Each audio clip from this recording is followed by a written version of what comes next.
Oh, shkoyach.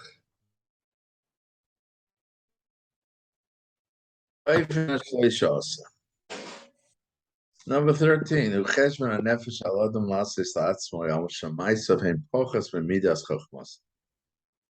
Person has to make a cheshbon hanefesh. The way I'm understanding this is that Hashem gifted us. He gave us all kind of gifts. He gave us chokhmah, he gave us physical things, and to make cheshbon hanefesh, if my actions are living up to my abilities. What I understand is my ishtadlus and avodas Hashem less than my understanding. Rav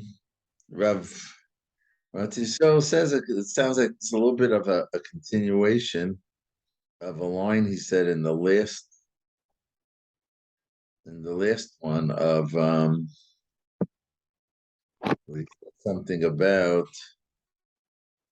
Val Toima Yikrali Mash Yikral Aksil. What page in Matnas Chalko? In Matnas Chalko, it is all right.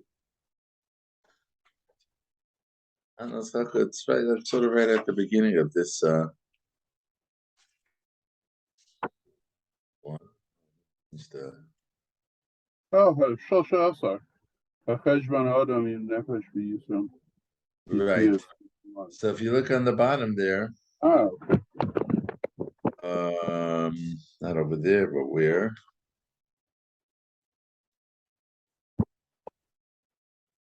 Oh, and it's like the footnote on the bottom, Tezayin. Right. A person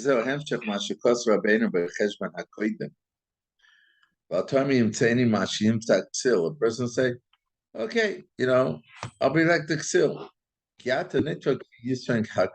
Because no, you're going to be held to your level of understanding.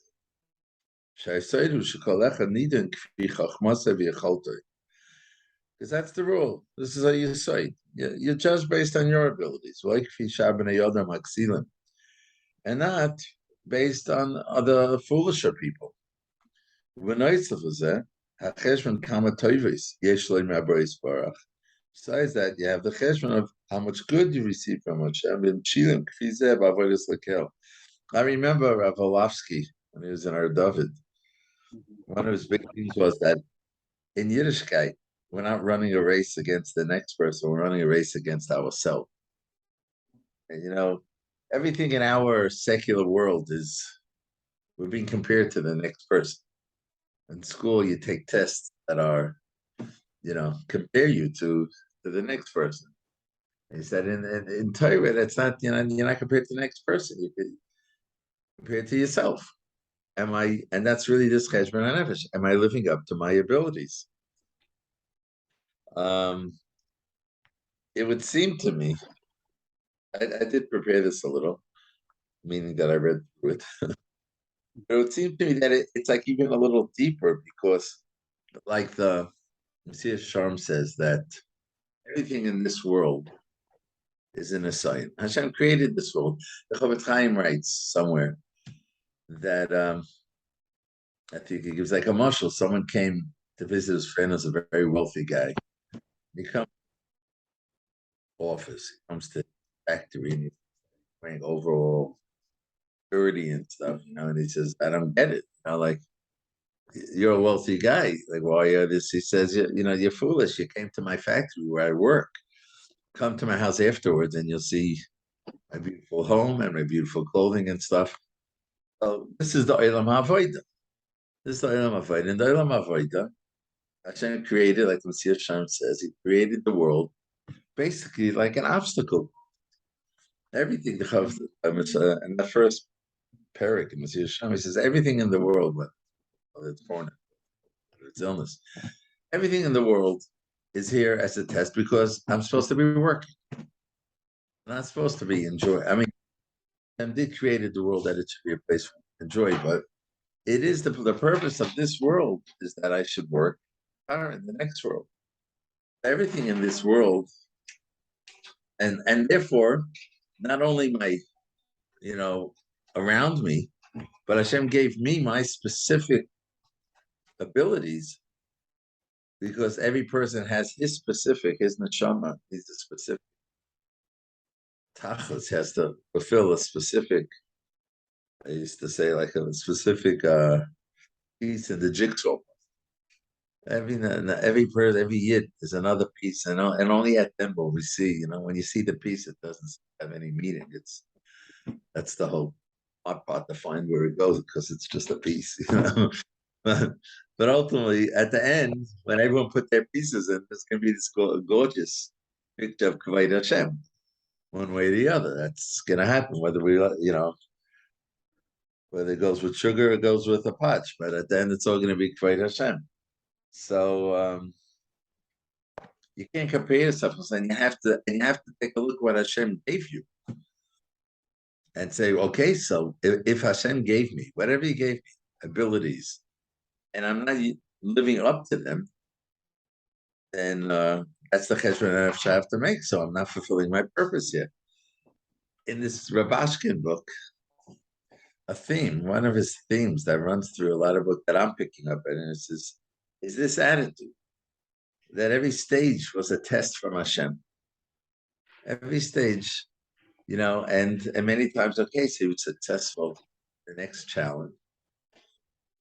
So if there was another challenge afterwards, he didn't say, oh man, like this never ends. He said, no, so Hashem is now giving me my next challenge, my next step in my abilities. And whatever he throws in my way, we call it a curveball. Well, it's not a curveball, it's a straight ball. Chovos is giving us, it's a curveball because we're measuring ourselves against everybody else. So it looks like it's curved, right? But it's not. It's not. It's every person's getting exactly what he needs. Hashem puts him into the situation. Like my wife, I mean, it's a very extreme and it's a hard thing to even understand. My wife, okay, she does work with people, and sometimes she works with people who are physically abused, right? So the person who abused them obviously is going to get punished and whatever, it's a terrible thing. But mitzad, the person who got abused, if it was, oinus, was that, then you have to believe that person was, Hashem put that person into that situation, right? If it was against the person's will, so they're not going to be held responsible.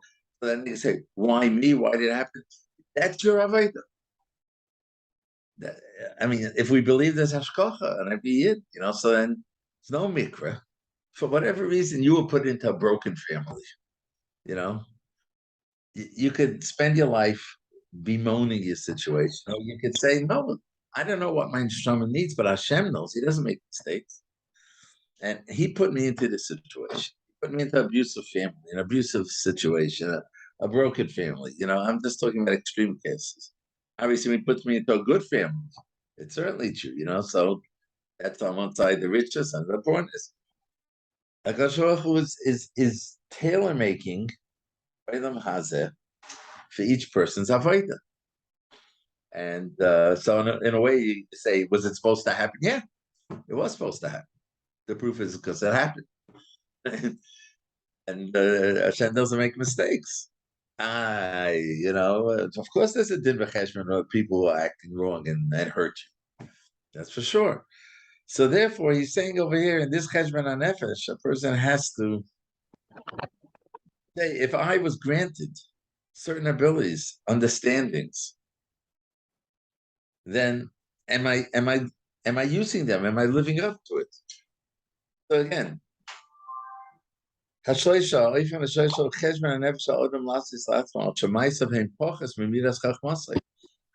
I'm not living up.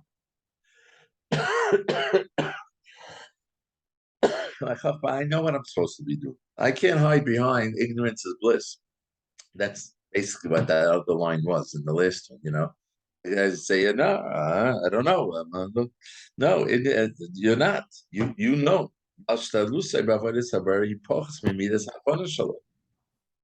what you're putting in, your effort in avodas Hashem is less than what you understand. No, it's right. Backwards. And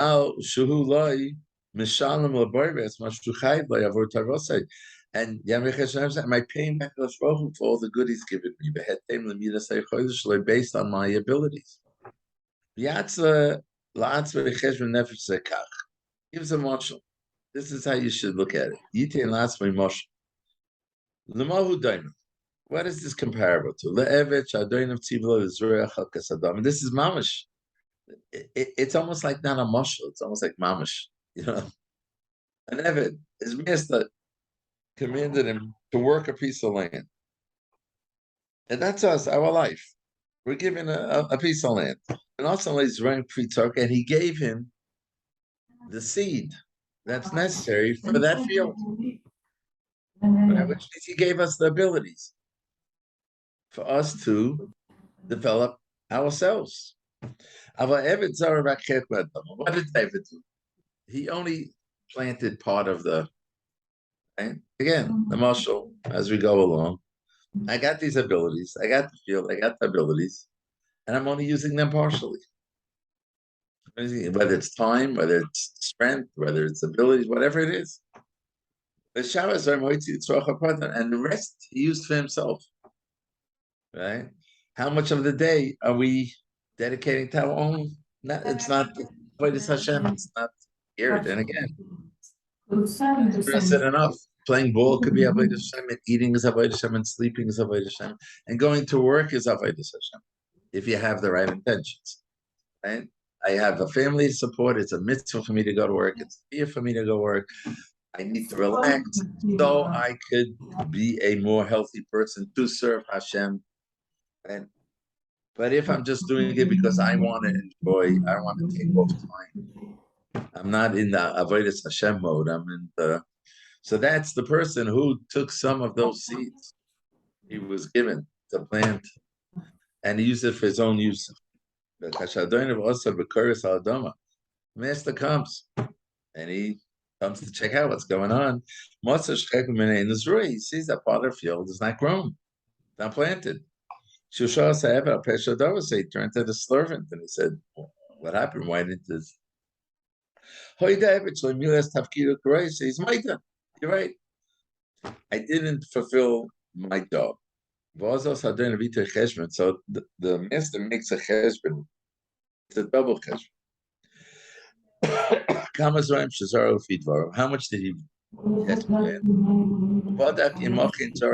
And he checks did he actually do what he's claiming to do. That's number one. And then he makes another cheshbon, a very exact cheshbon. How much will this grow? What will be the produce from what he did plant? Field. And based on that, so now he comes, he says, not only the seed I gave you, you got to pay me back. Right? That you used for your own, and it's mine. But not only that, if you would have planted that seed, there would have been much more produce. You owe me that produce also, not just the seed I gave you that you used for yourself, but all the potential that should have grown. That's also when David heard this, God cave is pain is great.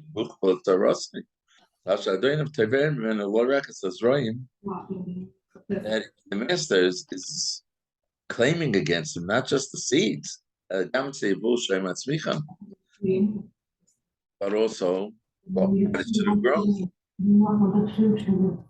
You should know there's a famous Vilna Gaon, a Grach, that explains what does it mean. It says at the oslitin din v'cheshbon. What's din and what's the cheshbon? He says din is on the act itself. Cheshbon, I think the Chofetz Chaim even quotes this, and he talks about cheshbon. He does. Cheshbon is what I could have been doing when I did that. The Torah I could have been learning when I was speaking the Lashon Hara. The din is on the Avera. The cheshbon is that then they make a cheshbon at that time. That seems to be what the Chovos was saying here also. Not only I gave you seeds and you didn't use it, but what could you have done with it? What could those seeds at that point have produced? I'm also going to ask you. Says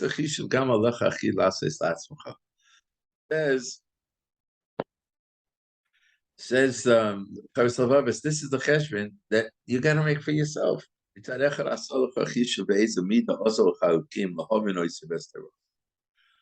abilities Hashem gave you and helped you to understand Torah.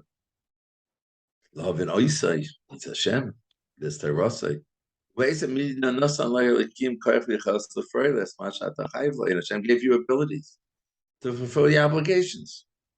He gave you the intellectual understandings. He gave you the physical abilities. He gave you what you need. He gave you possessions.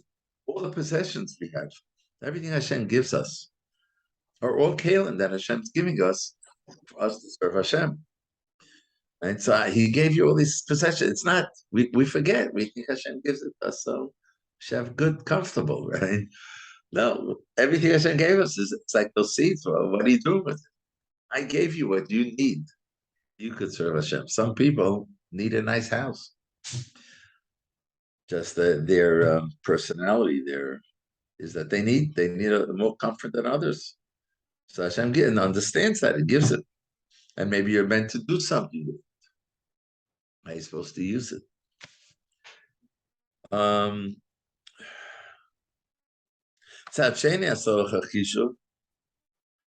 You have to make a cheshbon. So one cheshbon is you have to see, what did Hashem give me? And number two, the cheshbon is how much I fulfilled what I was supposed to do with this. And you should be clear. Hashem is going to be teveya you for fulfilling or not fulfilling what you're obligated to do. And in V'cheshbon, he uses those words here. According to your understanding, and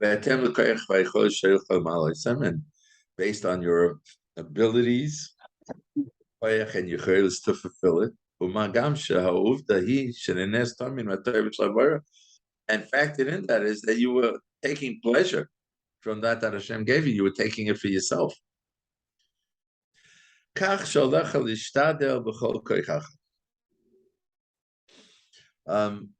Ron, when you listen to this, okay, you wrote to me that you can't be neurotic. It's true. You can't be neurotic and you shouldn't be neurotic. And if you're neurotic, you shouldn't be learning Mussar. Right? Don always says, like everything else, tshuva, if tshuva makes you depressed, you're not doing tshuva. Tshuva is a mitzvah. Mitzvahs have to bring. Tshuva is the ability to fix. And like I told the guys, 1 year in our David, I used to learn Shari Tshuva every year with a group of guys. 1 year they said, and I said, how could Shari Tshuva be depressing if it's all about getting better? Right? But if you're not a stable person, whatever, so you could get no one should listen to this type of stuff. You're going to say it's going to make you neurotic. Everything am I doing that? So then no. So take a step back. But on the other hand, it's a very healthy thing. I'm a very positive person. I'm a productive person. I'm not wasting my time, and I'm able to, when you go to business and you have your boss makes sure that you're working. You clock in, you clock out. You can't say no, this is too much. You're putting too much pressure on. I hired you for a job. You didn't do it. You have all the halachas, even in brachas, right?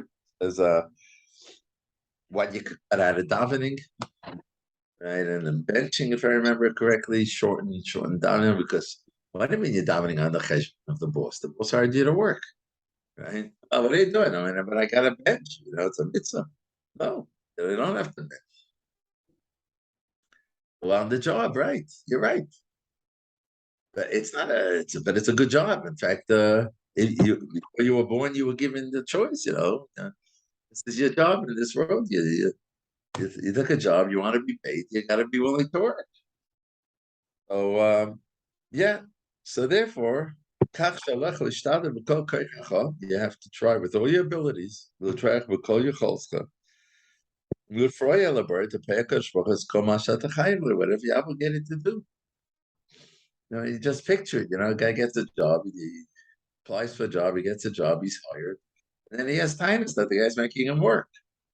When you're making work too hard, I'm sorry, You're really sorry, I'm sorry, but you're supposed to be working, you're not supposed to be on the phone talking. And your actions should match your knowledge. And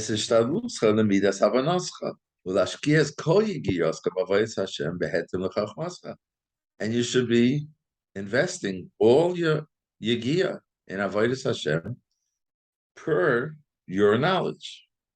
Obviously, if you don't know, you can't do more than that. So we have the famous Shari Shuva that it says,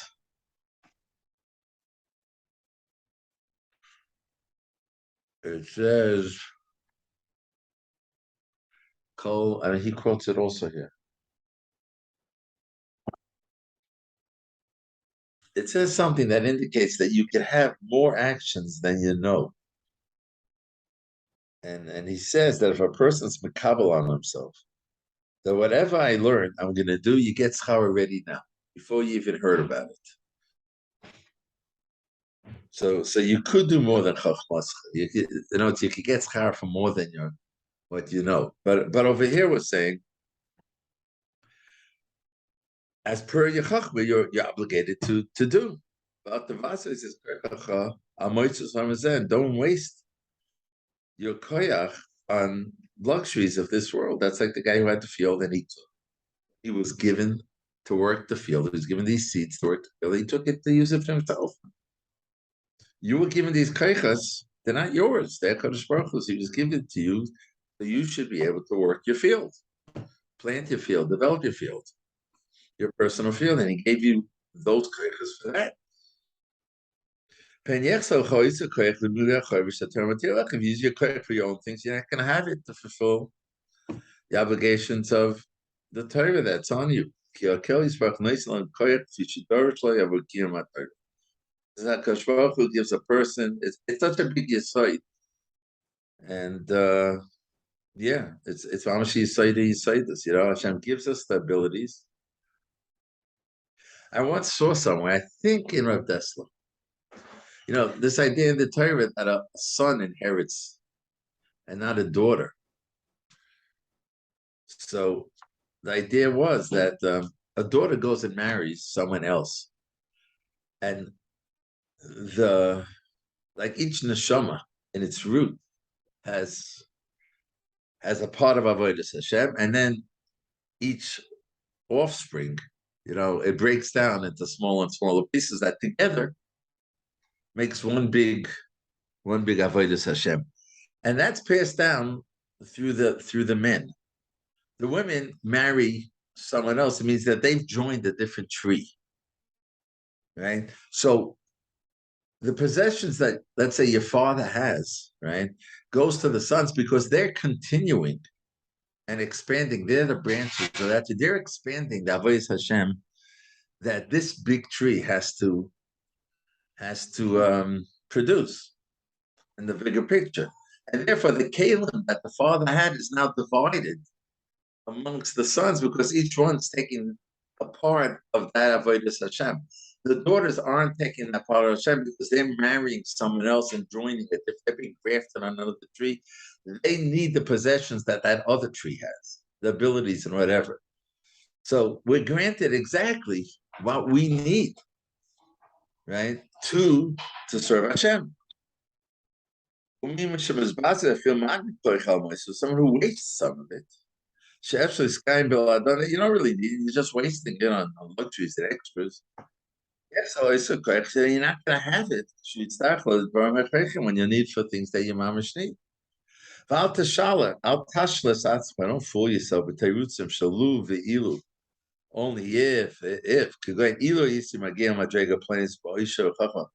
if I would reach that level of wealth and I will reach that knowledge, then I'll fulfill. First, I need to, this is a typical American Western culture, whatever, first I have to make a living. First, I have to have everything. And then I'll get around to fulfilling my obligations. But first, I have to, because it's not true. Someone fools himself with these arguments that after. Right now, I can't sin.